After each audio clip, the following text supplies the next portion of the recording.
back to another episode of Travel with John and Christine. Today we are going to the Yorke Peninsula as it has so much to offer for those wanting to explore.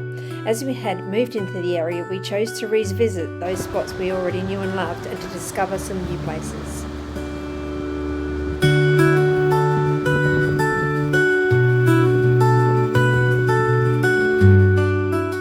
Only a 1 hour short drive across the Yorke Peninsula via Atherton and Ardrossan, there's a lovely little place called Black Point. We stayed in a lovely shack on the beach where there's nothing to do other than fish, relax and walk along the beach and swimming if the weather is suitable, or some beach activities. There's a small caravan park located on the cliff top overlooking the bay.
Ardrossan is the main agricultural centre for the surrounding districts and is just over 20 kilometres north of Black Point.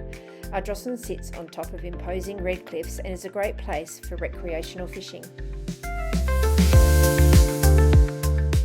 We took a day trip driving south of Black Point along the coast.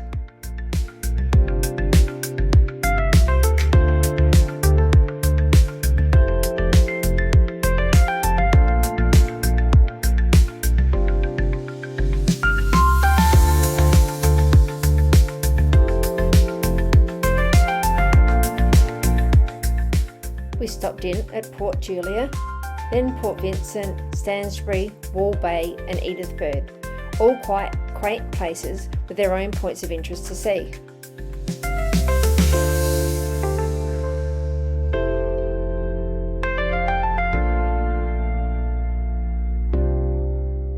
Wall Bay Jetty was busy with some recreational fishers and was where wool, grain and lime were exported from.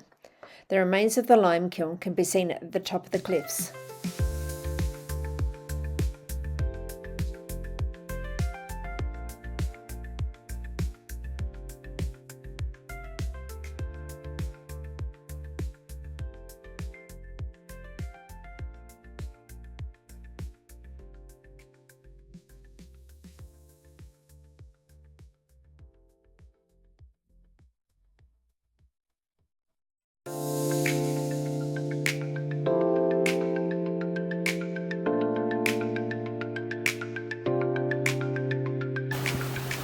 The Edithburgh tidal pool was amazing to watch, with waves crashing over the walls at high tide in the wintry weather. It would be amazing to see this on a calm day.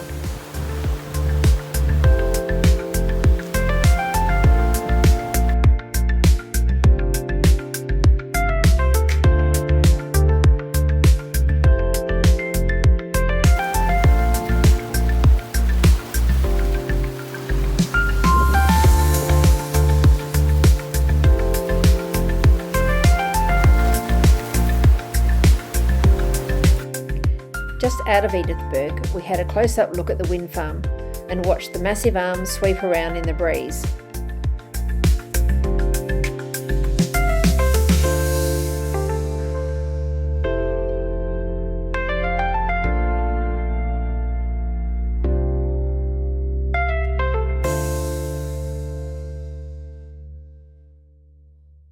We then stopped off to see another of the amazing water tower murals. We made a point of stopping at as many of the water tower murals as we could, and they're all mapped out on the Silo Art Trail map online. The descriptions and stories told on these giant murals can be found on the Australian Silo Art Trail social pages. I'll include as many of them as I can in this episode that we were able to find.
We cut across west to Yorktown, stopping off to admire another artwork before heading back to Black Point.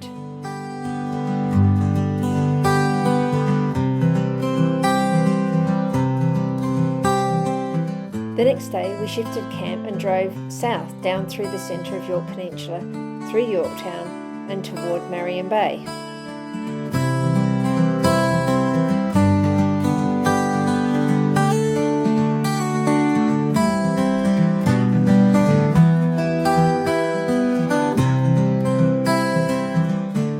Spotted another mural, and of course we had to stop. This time it was on a water tank on a farm.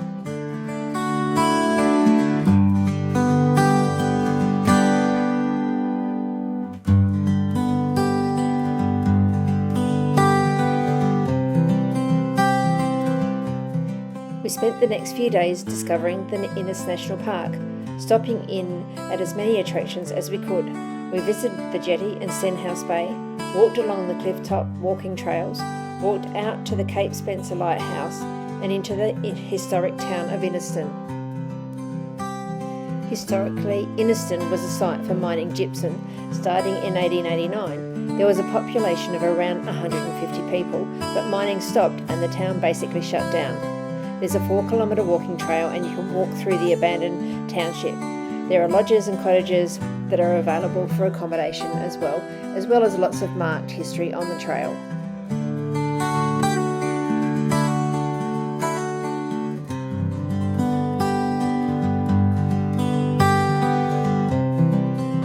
The surf was pounding at Pondalawi Bay, and looking over the cliff at the wreck of the Ethel, you can understand how it ran aground in 1904.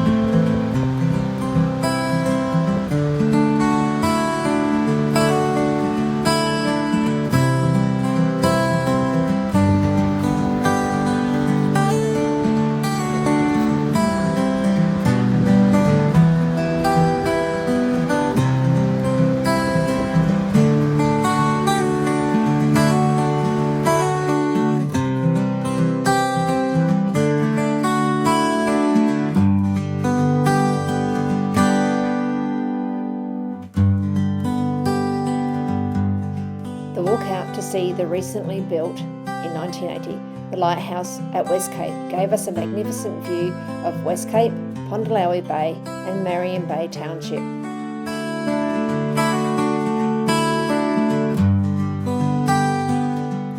We found another stop at Pondalawi Bay and walked along the track and over the dunes and down the boardwalk to see the wonderful views of the bay and Middle Island in the distance.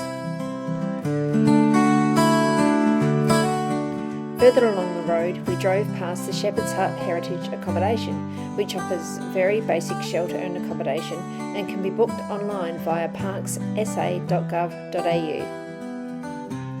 At the end of the road in Innes Park was Browns Beach.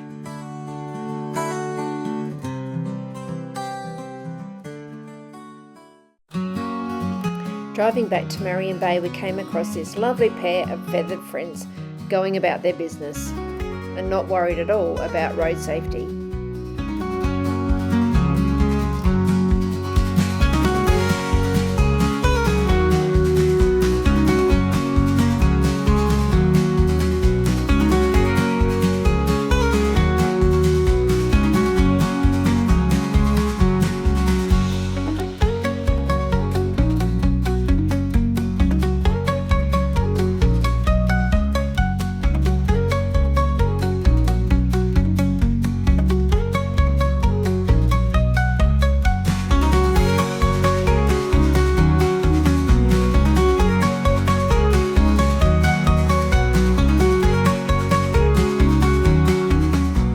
The next day the weather turned and we had some pretty wild conditions.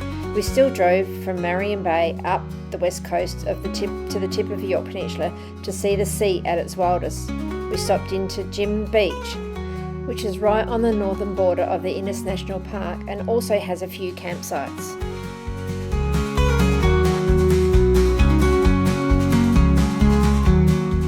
Further north we called into Daly Head, which is usually a great spot to set up camp for fishing, surfing, swimming, snorkeling and beach walking. Basic facilities are available for the 64 campsites.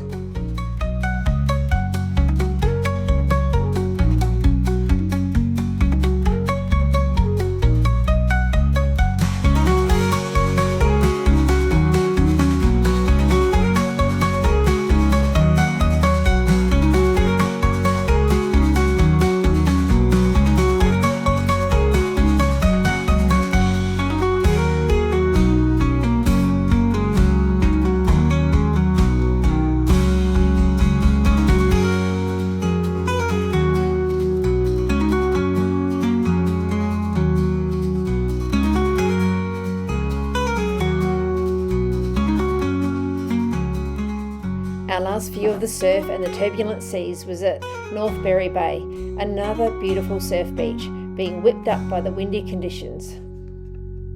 We made it to Corny Point before heading back to finish our holiday.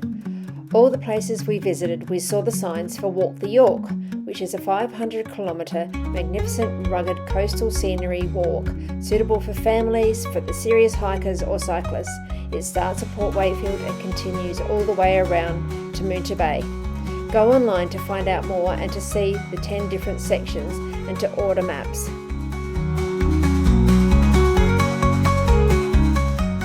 So that's it from me for this episode of Travel with John and Christine. I hope you enjoyed it.